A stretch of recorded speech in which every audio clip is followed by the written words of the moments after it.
बिल्लाहि मिनश्शैतानिर्रजीम बिस्मिल्लाहिर्रहमानिर्रहीम। अस्सलाम वालेकुम डियर स्टूडेंट्स, कैसे हैं आप सब? उम्मीद है हैरियत से होंगे।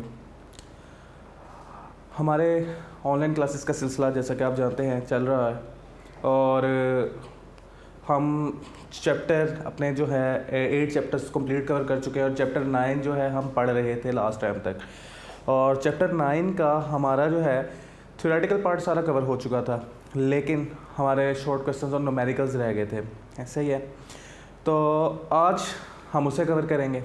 ठीक, आप अपनी जो प्रॉब्लम्स हैं LMS पे जाकर उनको कमेंट में जाकर शेयर कर सकते हैं। हर लेक्चर के नीचे आपका कमेंट बॉक्स है, उधर जाके शेयर करें ताकि आपकी प्रॉब्लम को सॉल्व किया जाए।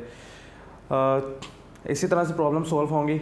टाइम ऐसा चल रहा है कि आपको ज़्यादा से ज़्यादा यहाँ से सीखने की ज़रूरत है ऑनलाइन लेक्चर से, क्योंकि ऑनलाइन लेक्चर्स तो आपके पास ही रहने होते हैं। ऐसा ही है ना, जब फिज़िकल क्लास में तो टीचर पढ़ाता है चला जाता है, लेकिन ऑनलाइन लेक्चर्स आपके पास हैं, बार बार सुने। लेकिन जो प्रॉब्लम आती है उसको पूछने का बेहतरीन तरीका यही है कि आप अपने कमेंट बॉक्स में पूछें और अपने टीचर से कंसर्न करें कि आया ये प्रॉब्लम किस तरह से सॉल्व करनी है। ठीक, तो चैप्टर 9 हम पढ़े थे।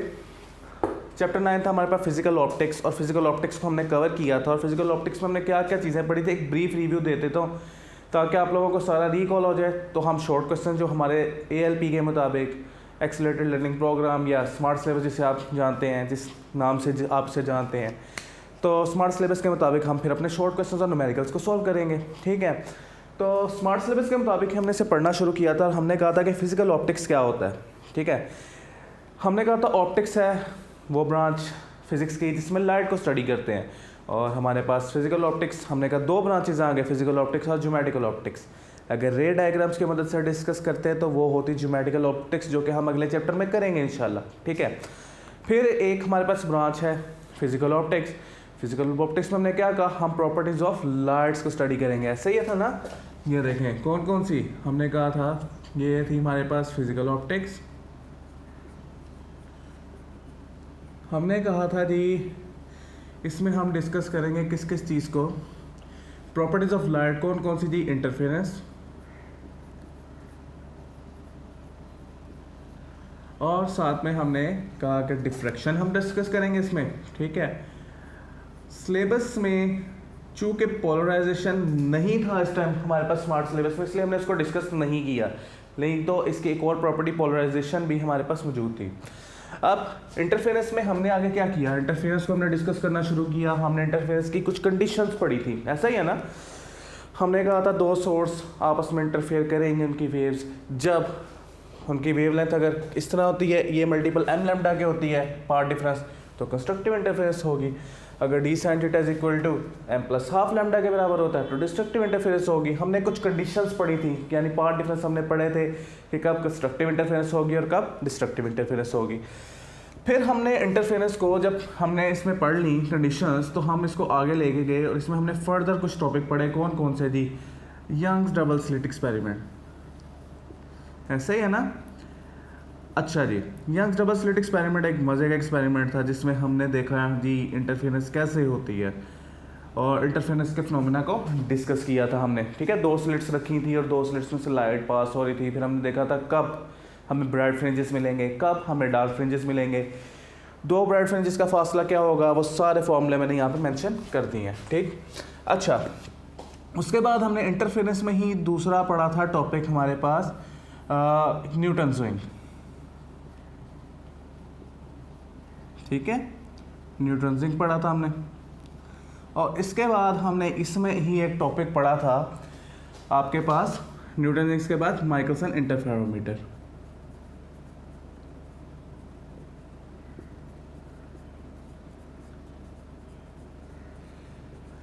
ये हो गया था हमारा इंटरफेरेंस का पार्ट कवर। इसके बाद हम आ गए थे डिफ्रैक्शन पे। डिफ्रैक्शन में हमने क्या क्या पढ़ी चीज़ें, तो डिफ्रैक्शन को मैं दोबारा से यहाँ पे चलें इस तरह से मेंशन कर देते हैं कि डिफ्रैक्शन में हमने कौन कौन सी चीज़ें पढ़ी थी। डिफ्रैक्शन में हमने पढ़ी थी diffraction due to a narrow slit, एक पतली सी स्लिट से हमने देखा था कि कैसे डिफ्रैक्शन होती है, एक बड़ी सी जगह जहाँ से लाइट गुजर रही है कैसे वहाँ पे डिफ्रैक्शन होगी। ठीक है, diffraction due to narrow slit, through a narrow slit बेहतर वर्ड होगा। ठीक है, diffraction through a narrow slit. और इसी से मिलता जुलता फिर हमने एक टॉपिक डिस्कस किया था, डिफ्रैक्शन ग्रेटिंग। हमने कहा ये इंस्ट्रूमेंट था बेसिकली जो क्या करता था, डिफ्रैक्शन प्रोड्यूस करता था, ऐसे ही है ना। और डिफ्रैक्शन ग्रेटिंग के बाद हमने जो लास्ट उसमें टॉपिक पढ़ा था वो था diffraction through X rays, diffraction of X rays, ऐसे कर लें। तो ये टॉपिक जितने अपने यहाँ पे मैंने लिखे हैं ना, ये सारे पार्ट थे आपके स्मार्ट सिलेबस का, ALP का। और जो आपके शॉर्ट क्वेश्चन है ना वो भी इन्हीं में से होंगे, और आपके न्यूमेरिकल्स भी इन्हीं टॉपिक्स में से होंगे, ठीक है। तो ये देख लें, हमने कौन से 3 पार्ट हमने इंटरफेरेंस के पढ़े हैं सारे, ठीक। एक इंटरफेरेंस की कंडीशन इसमें है, और डिफ्रैक्शन के हमने 3 पार्ट डिस्कस किए हैं। और एक इजी चैप्टर है, बड़े आराम से कवर हो सकता है। लेक्चर्स को इसलिए सुने और इनको देखें तो बड़े इजीली आपको चीज़ें समझ आना शुरू हो जाएंगी। तो अब हम चलते हैं शॉर्ट क्वेश्चंस की तरफ, और शॉर्ट क्वेश्चंस को कवर करना शुरू करते हैं। बहुत ध्यान से सुनना है short question, easy short question है, मुश्किल नहीं है इसके। ये बातें हम चैप्टर्स के बीच में भी कर चुके हुए हैं, ठीक है। साथ साथ मैं आपको बताता जाऊँगा कि ALP के मुताबिक कौन कौन से शॉर्ट क्वेश्चन हैं, और मैं उसको कवर करवाता जाऊँगा। तो पहला शॉर्ट क्वेश्चन, बुक्स खोल लें सबसे पहले तो अपने, ठीक है ना। तो पहला शॉर्ट क्वेश्चन हमारे पास है 9.1, जो आपके एक्सरसाइज का क्वेश्चन है जी। क्वेश्चन सुनना है गौर से। क्वेश्चन है, under what conditions the two sources of light behave as coherent source. कहता है कौन सी शराइत होंगी जी कि जब आपके पास 2 लाइट के सोर्सेज हों, 2 सोर्सेज हैं लाइट के, और वो बिहेव करें एज कोहेरेंट सोर्स, ठीक है। तो 2 हमारे पास लाइट के सोर्सेज कोहेरेंट कब होते हैं, उसके लिए हमने 2 कंडीशंस पढ़ी थी, ठीक। क्या पढ़ी थी हमने? पहली, ठीक है, 9.1 शॉर्ट क्वेश्चन है। तो पहली कंडीशन हमने ये पढ़ी थी जी कि आपके पास ये मोनोक्रोमेटिक होने चाहिए दोनों सोर्स। इसका क्या मतलब है, फिर से रिवाइज रिपीट कर देता हूँ बात। मोनो का मतलब 1, क्रोमेटिक मीन कलर, ठीक है। तो 1 कलर होना चाहिए, ठीक है। ये बात याद रहेगी ना कि एक कलर होना चाहिए दोनों का, यानी अगर एक सोर्स रेड है तो दूसरा भी रेड लाइट का होना चाहिए। अगर एक ब्लू है तो दूसरा भी ब्लू लाइट होनी चाहिए। तो मोनोक्रोमेटिक सोर्स होने चाहिए, दोनों का कलर सेम होना चाहिए। अच्छा जी, दूसरी कंडीशन क्या है? दूसरी कंडीशन ये है, मोनोक्रोमेटिक होने के साथ साथ इनका जो फेज डिफरेंस है वो कांस्टेंट होना चाहिए। फेज इनका क्या होना चाहिए? कांस्टेंट। जो एंगल ये कवर कर रहे हैं वो साथ में करें, कुछ इस तरह से। अगर ये एक लाइट सोर्स है तो दूसरा लाइट सोर्स भी इस तरह से कर रहा हो ट्रैवल, ठीक है। तो फिर ये क्या कहलाएंगे? आपके पास दोनों कोहेरेंट सोर्सेज कहलाएंगे। क्या कहलाएंगे? Coherent sources. तो हमने 2 कंडीशंस पढ़ी, कौन सी? कि जी मोनोक्रोमेटिक होना चाहिए पहली कंडीशन तो ये पढ़ी, यानी दोनों की वेवलेंथ सेम होनी चाहिए। Same colour means same wavelength. और दूसरी बात हमने पढ़ी कि जी जो सोर्सेज से एमिट हो रही हैं वेव्स हमारे पास, उनमें फेज डिफरेंस क्या होना चाहिए? कांस्टेंट होना चाहिए, ठीक है। तो कांस्टेंट डिफरेंस को, फेज डिफरेंस कांस्टेंट, और हमारे पास मोनोक्रोमेटिक लाइट, यहाँ पे फेज डिफरेंस कांस्टेंट लिख लें, ज़्यादा बेहतर वर्ड रहेगा। अच्छा जी, ये हो गया जी हमारे पास पहला शॉर्ट क्वेश्चन। तो 2 कंडीशन हैं, बड़ी सिंपल सी। मोनोक्रोमेटिक का मतलब same wavelength, phase difference constant हमारे पास, यानी उनके फेज सेम आपके पास होने चाहिए। कोई फेज डिफरेंस जो है, फेज में डिफरेंस नहीं होना चाहिए, एक जैसा रहना चाहिए। तो ये था हमारा पहला शॉर्ट क्वेश्चन। इसके बाद हम चलते हैं अपने अगले शॉर्ट क्वेश्चन पे। तो 9.2 है जी अगला शॉर्ट क्वेश्चन हमारे ALP के मुताबिक। देखिएगा ज़रा, कहता है how is the distance between interference fringes affected by the separation between the slits of Young's experiment.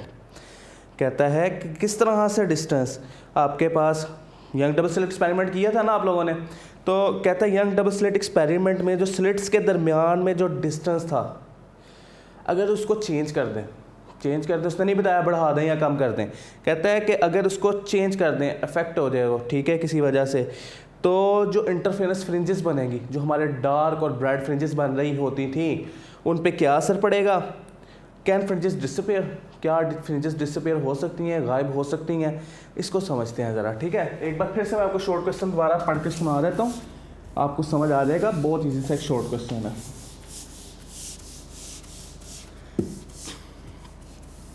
पहले मैं आपको एक्सप्लेन कर देता हूँ, फिर एक बार रीड कर देता हूँ शॉर्ट क्वेश्चन, फिर मैं आपको इसका आंसर बता देता हूँ, ठीक है। तो हमारे पास क्वेश्चन क्या है जी, यंग डबल स्लिट एक्सपेरिमेंट में कहता है कि एक ये स्लिट है और एक ये स्लिट है फॉर एग्जांपल, ठीक है। और सामने ये स्क्रीन है, स्क्रीन पे लाजमी बात है ब्राइट और डार्क फ्रिंजेस बन रही होंगी इस तरह से, डार्क ब्राइट, सेंटर पे डार्क ब्राइट होती है हमारी, ठीक है। स्लिट्स के दरमियान का डिस्टेंस क्या था यहाँ पे, ये हमारा 9.2 शॉर्ट क्वेश्चन है। स्लिट्स के दरमियान के डिस्टेंस को हम डी से पुकारते थे। अब कहता है कि इस डी को या तो बढ़ा दें या फासला बढ़ दें इन दोनों के दरमियान, या कम हो जाए, तो क्या असर पड़ेगा ये जो फ्रिंजेस बन रही हैं इन पे, ठीक। दूसरी बात उसने की है, क्या ऐसा हो सकता है कि ये फ्रिंजेस गायब ही हो जाए, ठीक। Same, how is the distance between interference fringes affected by this separation between the slits of Young's experiment, can fringes disappear. तो बेटा जी छोटा सा फॉर्मूला लिखा हुआ है यहाँ पे हमारे पास फ्रिंज विड्थ का, इसको उठाएं, यहाँ से एक्सप्लेन करना शुरू कर दें। Delta Y is equal to किसके बराबर है हमारे पास, lambda L divided by D. अब यहाँ पे ये चीज़ें क्या है, लैम्डा वो वेवलेंथ जिससे आ रही है, D distance between slits, L क्या था, डिस्टेंस बिटवीन स्क्रीन एंड आपके पास स्लिट्स। और यहाँ पे आपके पास डेल्टा वाई क्या होता था, दो फ्रिंजेस के दरमियान में फासला, ऐसा ही है। और हमने यही बताना है ना कि डिस्टेंस चेंज होने से हमारे जो है दो फ्रिंजेस के दरमियान फासले पे क्या असर पड़ेगा। तो यहाँ देखें, अगर तो मैं डिस्टेंस बढ़ा देता हूँ, ठीक, अब चलें पहले कम की बात कर लेते हैं। अगर मैं डिस्टेंस कम कर देता हूँ, इन्वर्सली प्रोपोर्शनल आपको नज़र आ रहा है, अगर लैम्डा और एल कांस्टेंट रखें तो आपके पास यहाँ पे लिख भी लें जी, lambda and L are constant if, ठीक है, अगर ये कांस्टेंट है तो डेल्टा वाई किसके बराबर हो जाएगा, इन्वर्सली प्रोपोर्शनल टू डी, ठीक हो गया। अब अगर डिस्टेंस हम कर दें कम, डिस्टेंस कम करने से क्या होगा, हमारे पास डिस्टेंस बिटवीन फ्रिंजेस बढ़ जाएगा, यानी ये आपके जो फ्रिंजेस है ना, ये आपस में एक दूसरे से ज़्यादा फासले पे जाना शुरू हो जाएंगी, बड़ी क्लियर सी नज़र आएंगी, ठीक। हो सकता है फ्रिंज यहाँ पे हो इस तरह से, कुछ आपको इस तरह से नज़र आना शुरू हो जाए, ये डार्क इस तरह से, ब्राइट डार्क, बड़ी दूर दूर फासले पे बनना शुरू हो जाएंगे, तो बड़े क्लियर आपको इमेज होगा डार्क ब्राइट का वहाँ पे, ठीक है। अच्छा, तो ये तो हो गया जी कि अगर हमने डिस्टेंस कम कर दिया दो प्लेट्स फ्रिंजेस के दरमियान का। अगर हम डिस्टेंस बढ़ा दें फिर क्या होगा, अगर हम डिस्टेंस बढ़ा दें तो फ्रिंजेस के दरमियान का फासला क्या होता जाएगा, कम होता जाएगा। ये देखें यहाँ पे फ्रिंजेस का फासला क्या होता जाएगा, आपस में कम होता जाएगा। और आपको ऐसा लगने लगेगा जब बिल्कुल करीब करीब आ गई ना हमारे पास डार्क और ब्राइट फ्रिंज, बिल्कुल करीब करीब आ गई, तो हमें ऐसा लगेगा कि ये गायब ही हो गई हैं बिल्कुल, ठीक है। अब हालांकि वो गायब एक्चुअल में नहीं हुई, वो बिल्कुल छोटे छोटे आपस में मिक्स हो गई हैं डार्क और ब्राइट फ्रिंजेस, लेकिन हमें ऐसा लगेगा कि ये क्या हो गई हैं, डिसअपेयर हो गई हैं। तो हाँ, ये डिसअपेयर हो सकती हैं, हम इसका असर देंगे कब, जब हम फासला जो है स्लिट्स के दरमियान का वो बढ़ा देंगे, ठीक है। स्लिट्स के दरमियान फासला बढ़ा देंगे, यानी इनको दूर दूर ले जाएंगे, तो फ्रिंजेस के दरमियान में फासला क्या होता जाएगा, कम होता जाएगा, और इतना कम हो जाएगा कि आपके पास जो है वो डिसअपेयर हो जाएंगी। बात समझ आ गई। तो सिंपल आप इससे एक्सप्लेन कर सकते हैं, आप बता सकते हैं, फॉर्मूला लिखें, बता दें कि अगर डिस्टेंस बढ़ेगा, कम होगा तो फ्रिंजेस के दरमियान फासला बढ़ जाएगा, अगर डिस्टेंस ज़्यादा होगा फ्रिंजेस के दरमियान फासला कम हो जाएगा और वो डिसअपेयर हो जाएंगी, गायब हो जाएंगी, ठीक हो गया। आगे जी 9.3 शॉर्ट क्वेश्चन है, बड़ा सीधे सीधे चल रहे हैं शॉर्ट क्वेश्चन, ठीक है, 5 तक सीधे सीधे ही हैं। 9.3 शॉर्ट क्वेश्चन है हमारे पास, कहता है can the visible light produce interference fringes, explain. कहता है जो लाइट हमें दिखाई देती है, सूरज की रोशनी, बल्ब की, हम देखते रहते हैं रियल लाइफ में, कहता है क्या ये विजिबल जो लाइट है ये इंटरफेरेंस जनरेट कर सकती है, ठीक है। कहता है एक्सप्लेन करें इसको। बेटा अब आपको पता है कि जो विजिबल लाइट होती है वो 7 कलर्स का मिक्सचर होती है, सही है ना, 7 कलर से मिलके बनती है हमारे पास। क्या इंटरफेयर कर सकती है या नहीं।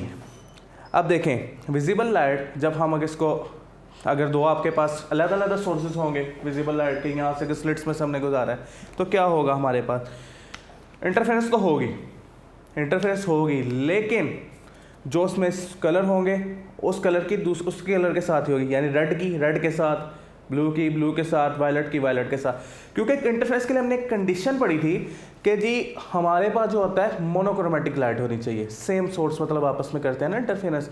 अब 7 कलर्स हैं, 7 कलर्स आपस में नहीं करेंगे इंटरफेरेंस, बल्कि आप जो यहाँ पे अगर हमने सोर्स एक रखा है और वाइट लाइट यहाँ पे आती है, तो यहाँ से रेड लाइट जो गुजर रही होगी, यहाँ से जो रेड लाइट गुजर रही होगी, वो दोनों आपस में इंटरफेयर करेंगे और आपकी स्क्रीन पे एक इंटरफेरेंस पैटर्न बनेगा रेड लाइट के दरमियान। इसी तरह ब्लू लाइट के दरमियान, वायलेट, जो भी लाइट आपकी मौजूद हो उनके दरमियान में एक इंटरफेरेंस पैटर्न बन जाएगा। ठीक है, तो हाँ जी, हम इसका आंसर लिखेंगे हाँ जी, इंटरफेरेंस पैटर्न प्रोड्यूस होता है, लेकिन हर स्पेक्ट्रल कलर का अपने साथ। ठीक है, अच्छा जी, इसके बाद आ गया 9.4 शॉर्ट क्वेश्चन। 9.4 शॉर्ट क्वेश्चन क्या है, कहता है in Young's experiment one of the slit is covered with the blue filter and other with red filter, what would with the pattern of light intensity और द स्क्रीन।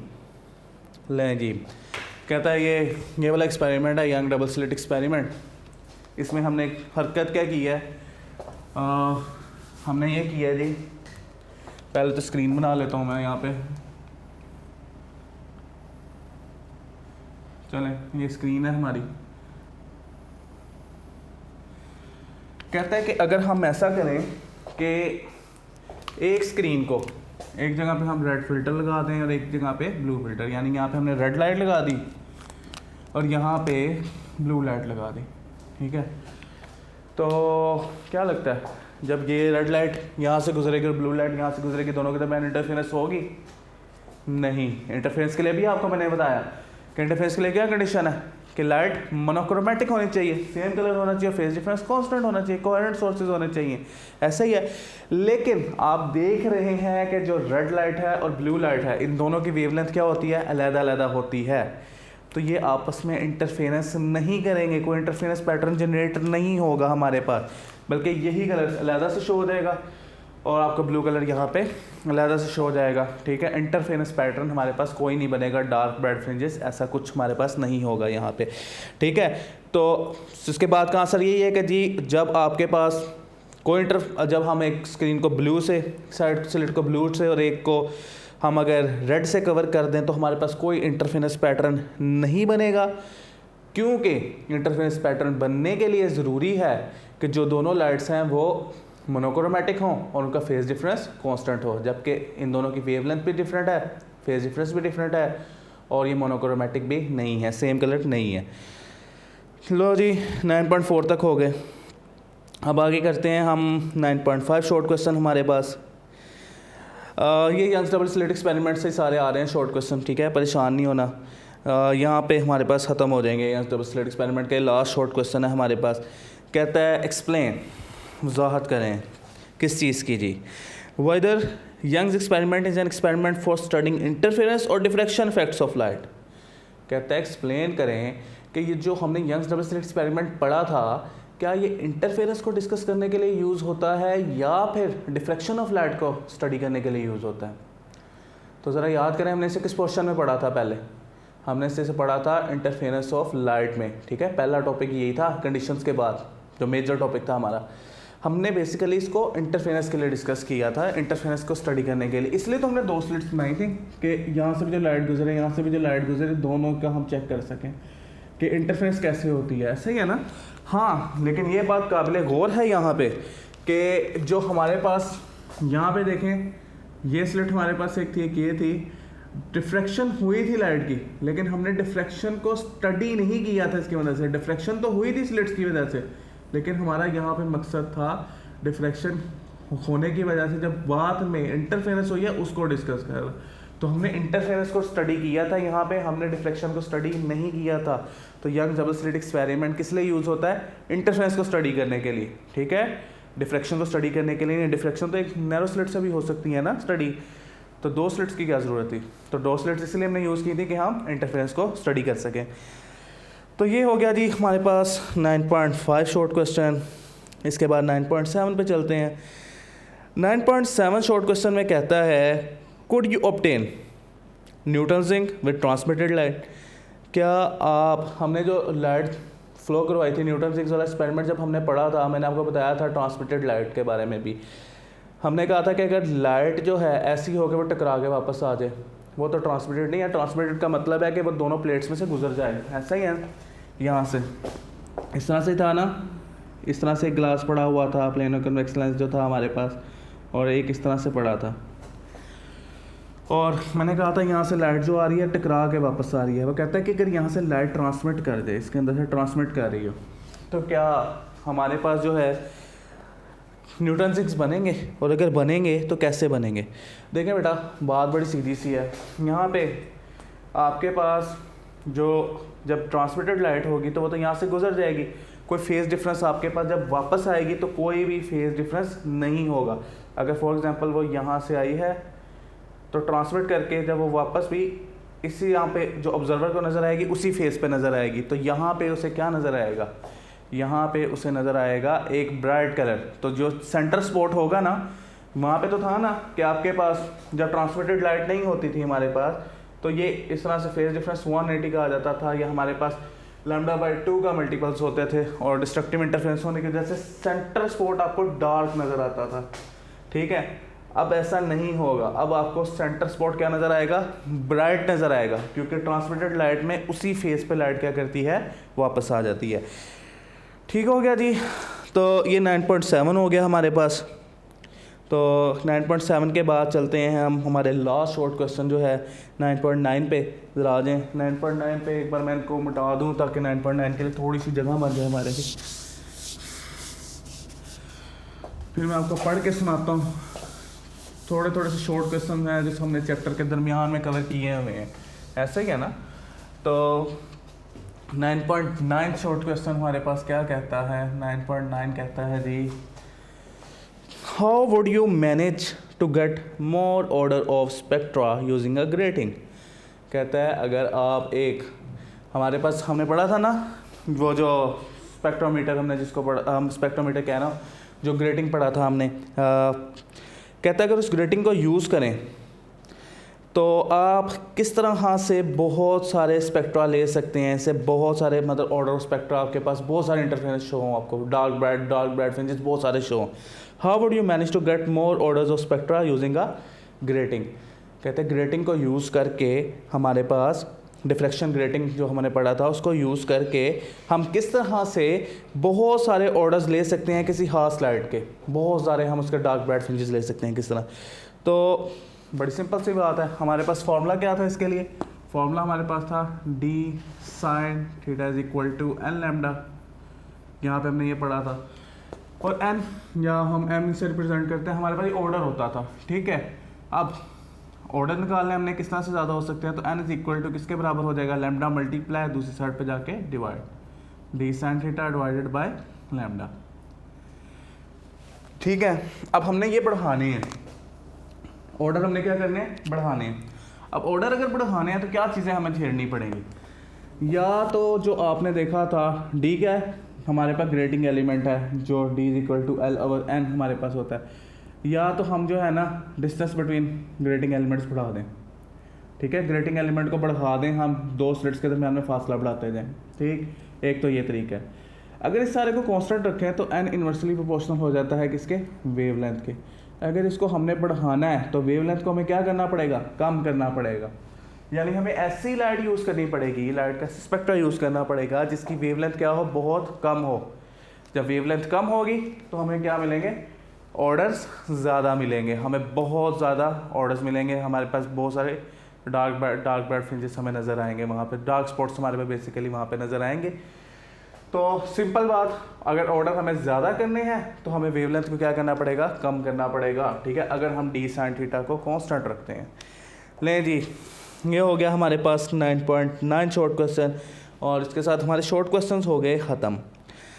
तो एक बार फिर से सुन लें शॉर्ट क्वेश्चन कौन कौन सा है हमारे ALP के मुताबिक। 9.1, ठीक है, मार्क करते जाइएगा, दोबारा एक बार देख लीजिएगा अच्छी तरह से। 9.1, 9.2, 9.3, 9.4, 9.5 ये सीक्वेंस से चल रहे हैं। ठीक है, उसके बाद आता है 9.7, ठीक है, और 9.9। ठीक, तो ये हमारे शॉर्ट क्वेश्चंस हो गए। चलें जी, अब आगे चलते हैं हम अपने न्यूमेरिकल प्रॉब्लम्स की तरफ। कोशिश करते हैं एक आधा न्यूमेरिकल आज हो जाए, एक जो है हम इंशाल्लाह नेक्स्ट लेक्चर में करेंगे। तो हमारे जो न्यूमेरिकल प्रॉब्लम्स हैं, न्यूमेरिकल प्रॉब्लम्स के लिए मैंने तमाम फार्मूले बोर्ड पे लिख दिए हुए हैं पहले। ठीक है, तो मैं स्टार्ट करूँगा। जो स्मार्ट सिलेबस में पहला न्यूमेरिकल हमारे पास है वो है 9.2।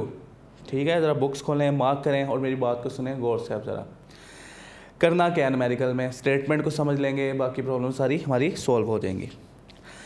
कहते हैं calculate the wavelength of light. Wavelength of light find करनी है। कब? सूरत हाल के आगे समझते हैं। Which illuminates two slits 0.5 millimetre apart. कहता है जो दो स्लिट्स को रोशन करती हैं, जबकि दोनों स्लिट्स के दरमियानी फासला कितना है? 0.5 मिलीमीटर। ठीक है, यानी ये कौन से एक्सपेरिमेंट की बात हो रही है? ये यंग्स डबल स्लिट एक्सपेरिमेंट है, 2 स्लिट्स उसी में यूज़ हुई थी, ऐसा ही है ना। And produces N interference pattern, और ज़्यादा कन्विंस हो गया, इंटरफेरेंस पैटर्न की भी बात कर रहा है। अच्छा जी, on a screen place 200 centimetre away from the slits. Screen कितनी दूर है स्लिट से? 200 सेंटीमीटर। अच्छा जी, the first bright fringe is observe at a distance of 2.40 millimetre from the central bright image. कहता है सेंट्रल ब्राइट इमेज है आपके पास, कहता है उससे जो पहला ब्राइट फ्रिंज जो ऑब्जर्व होता है वो कितने फासले पे? 2.40 मिलीमीटर पे। ज़रा इस न्यूमेरिकल को समझते हैं डायग्राम की मदद से। और पहले मैं यहाँ पे आपको बना देता हूँ डायग्राम, ठीक है। हमारे पास ये न्यूमेरिकल स्टार्ट हो गए हैं अभी हमारे।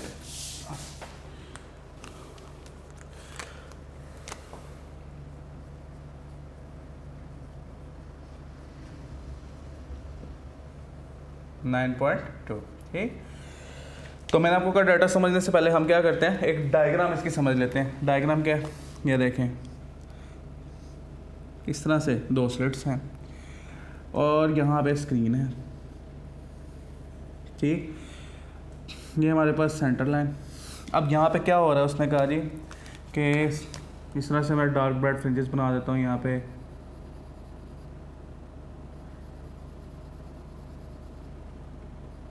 सेंटर उसने कहा कि सेंटर ब्राइट ये है, सेंटर ब्राइट है। अच्छा जी, अब ज़रा डाटा भी लिखते जाते हैं साथ साथ।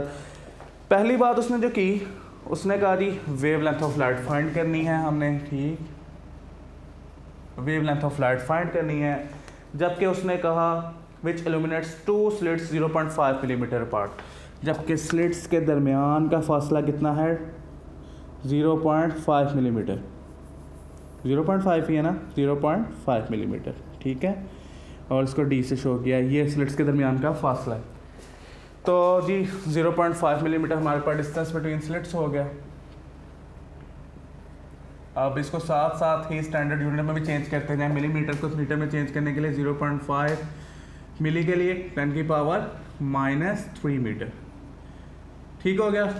आगे कहते हैं and produces N interference pattern on a screen.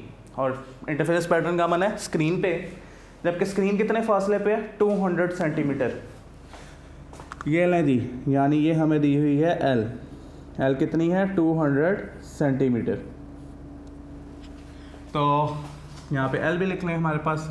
आपके पास स्क्रीन से स्लिट्स का फासला 200 सेंटीमीटर को मीटर में कन्वर्ट करने के लिए हमें क्या करना पड़ता है? 100 से डिवाइड, तो ये बन गया 2 मीटर। ठीक है, इसके बाद कहता है जी कि जो फर्स्ट ब्राइट फ्रिंज नज़र आया सेंट्रल ब्राइट इमेज से, ये बात अगर बड़े गौर से सुननी है। सेंट्रल ब्राइट इमेज ये है हमारे पास, ठीक है, सेंट्रल ब्राइट ये है। कहता है इससे जो नेक्स्ट ब्राइट नज़र आया, यानी हमारे पास यहाँ से यहाँ तक 2 कंसेक्टिव फ्रिंजेस बन रही हैं, तो ये डेल्टा वाई होगा हमारे पास। कहता है वो नज़र आया 2.40 मिलीमीटर पर। ठीक है, एक बार वैल्यू दोबारा देख लें, कितने हैं? 2.40 मिलीमीटर। तो ये हमारे पास डेल्टा वाई आ गया। डेल्टा वाई कितना है? 2.40 मिलीमीटर। मैंने कहा साथ स्टैंडर्ड में चेंज कर दें तो 2.40 मिली किसके बराबर होता है? 10 की पावर -3 मीटर्स के। तो ये हमारा डाटा हो गया सारा। अब इसका सोल्यूशन हमने करना है। तो सोल्यूशन करने के लिए सिंपल हमारे पास ये वाला फॉर्मूला यूज़ कर लेते हैं। सारी चीज़ें तो मौजूद है हमारे पास। तो delta Y is equal to lambda L divided by D. 2 fringes के दरमियान का डिस्टेंस फाइंड करने का फॉर्मूला। हमें क्या फाइंड करना है? वेवलेंथ। तो वेवलेंथ फाइंड करने के लिए क्या करते हैं? Lambda is equal to T divide हो रहा है, दूसरी साइड पर जाके मल्टीप्लाई, और यहाँ पे एल मल्टीप्लाई हो रहा है, दूसरी साइड पे आके डिवाइड। वैल्यूज पुट करते हैं। जब हम वैल्यूज पुट करेंगे, डी किसके बराबर है जी? डिस्टेंस बिटवीन स्लिट्स है 0.5 इंटू 10 की पावर -3। ठीक है, और हमारे पास डेल्टा वाई 2.40 इंटू 10 की पावर -3 और लेंथ क्या है जी आपके पास 2 मीटर। एल हमारे पास डिस्टेंस बिटवीन स्लिट्स एंड हमारे पास स्क्रीन। तो जब आप इसे सॉल्व करेंगे सारे को, ठीक है, ये याद रखना है फर्स्ट ऑर्डर है। एम अगर हम यहाँ पे लिखते हैं तो एम हमारे पास 1 होता है, क्योंकि पहले फ्रिंज की बारे में बात हो रही है। तो हम जब इसको सॉल्व करेंगे तो हमारे पास आ जाएगा जी 0.6 इंटू 10 की पावर माइनस 9 मीटर। 0.6 इंटू 10 की पावर माइनस 9 मीटर। ठीक, सॉरी -9 नहीं है, ये हमारे पास बेसिकली सारे को मैं अगर लिखूँ तो ये हमारे पास नैनोमीटर में आंसर बेसिकली बुक में मेंशन है। तो ये लिखा हुआ है हमारे पास 600 को कर लें, 600 इंटू 10 की पावर माइनस 9 मीटर करके आंसर आएगा आपके पास। और जब आप इसको सॉल्व करेंगे तो ये बन जाएगा 600 नैनोमीटर्स। ठीक है, तो ये हो गया जी हमारे पहले न्यूमेरिकल का आंसर, और हमारा टाइम ही ख़त्म हो गया। तो इंशाल्लाह नेक्स्ट लेक्चर में जो है हम अगले न्यूमेरिकल्स को डिस्कस करते हैं, जो तकरीबन हमारे बनने हैं 5 न्यूमेरिकल्स हैं, उनको इंशाल्लाह नेक्स्ट लेक्चर में हम डिस्कस करेंगे। तो यहाँ से समझ आ गया होगा, इजी सा काम था। ठीक है, फॉर्मूला यहाँ से हमने पिक किया, वैल्यूज़ जो थी हमारे पास उसके मुताबिक हमने सॉल्व कर दिया। तो इसको लेक्चर को सुने, रिवाइज़ करें और अपना ख्याल रखिएगा, बहुत बहुत पढ़ते रहिएगा। अस्सलामु अलैकुम, खुदा हाफिज़, फ़ी अमान अल्लाह।